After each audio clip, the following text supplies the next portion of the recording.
आजच्या दिवसभरातली एक महत्त्वाची घडामोड, ती घडामोड अशी बघा की राहुरी विधानसभेचे माजी आमदार प्राजक्त तनपुरेंनी अखेर भाजपमध्ये प्रवेश केलेला आहे।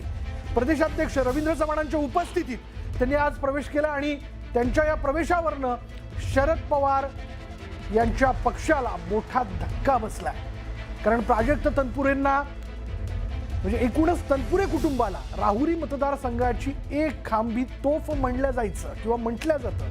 तिथल्या सगळ्या स्थानिक स्वराज्य संस्था या तनपुरे कुटुंबाच्या हाती आहेत आणि आता तनपुरेंचं शेकडो पदाधिकारी देखील भाजपात गेले। त्यामुळे शरद पवारांच्या पक्षाला मोठा धक्का बसला। दरम्यान मतदारसंघाच्या विकासासाठी आपण हा निर्णय घेतल्याचं तनपुरेंनी सांगितलंय। तर आपल्या प्रवेशाचा जयंत पाटलांच्या पुढील राजकीय भूमिकेशी काही एक संबंध नाही असं देखील तनपुरेंनी सांगितलंय। भाजपात प्रवेश केल्यामुळे आता तनपुरेंना अहिल्यानगरमधून विधान परिषदेची उमेदवारी मिळणार असल्याची माहिती। विरोधी पक्षात असताना मी माझी भूमिका प्रामाणिकपणे पार पाडली, परंतु त्याची मोठी किंमत माझ्या मतदारसंघाला देखील चुकवावी लागली।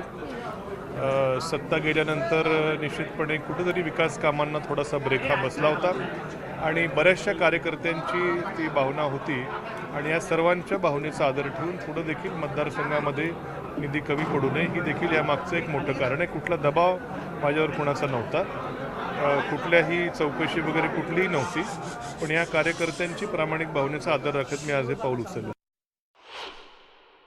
पवार साहेबांच्या कुठल्याही वक्तव्यावर मी काय प्रतिक्रिया देऊ इच्छित नाही। मी त्यांना जाऊन भेटेल, मला काही भेटायचं होतं पण भेटता आलेलं नाही, मी त्यांना जाऊन अवश्य भेटेल। माझी गेल्या काही दिवसामध्ये त्यांच्याशी काही बोलणं माझं झालेलं नव्हतं। माझं शेवटचं बोलणं राजकीय विषयासंदर्भात हे राहुरी विधानसभेच्या पोटनिवडणुकीच्या वेळेस साधारणपणे त्या आसपास झालं असावं। त्यानंतर राजकीय विषयावर मी त्यांच्याशी काही चर्चा केलेली नाही। ते माझे मामा असले, मी त्यांचे बाचे असलो तरी देखील आमच्या दोघांच्याही मतदारसंघाची राजकीय समीकरणं ही वेगळी वेगळी आहेत।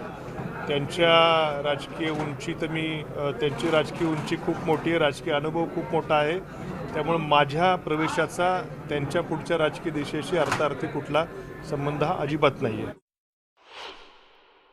काल मला प्राजक्त तनपुरे भेटायला आले होते। त्यांच्या ज्या काही अडचणी होत्या त्या त्यांनी अतिशय मनमोकळेपणे मला सांगितल्या आणि मी समजू शकते, प्रत्येकाला अनेक अडचणी असतात आणि अडचणीवर या काही गोष्टी सगळ्याच काय कॅमेरावर बोलायच्या नसतात, त्याच्यामुळे मी काय त्याच्यावर फार काही बोलणार नाही।